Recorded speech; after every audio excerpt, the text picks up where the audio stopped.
госпожа Майя Чаушева събира жените на нотарианци и създава първия клуб.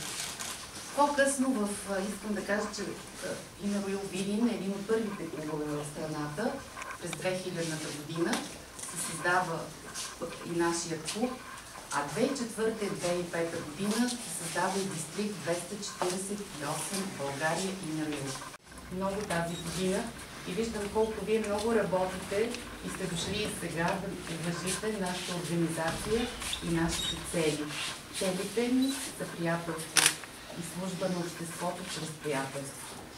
Още веднъж ви благодаря, господин Минчев, защото ако ви няма вас, ако ни няма нас, няма да има такива прекрасни събития, в които ние да участваме и да вървим напред като едни партньори и като едни дами в момента, които винаги сме отделяли от своето време, за да бъдем в полза на обществото.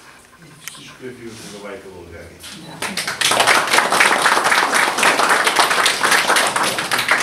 Сега искам да връча нашия знак, награда наистина тежка и отговорна,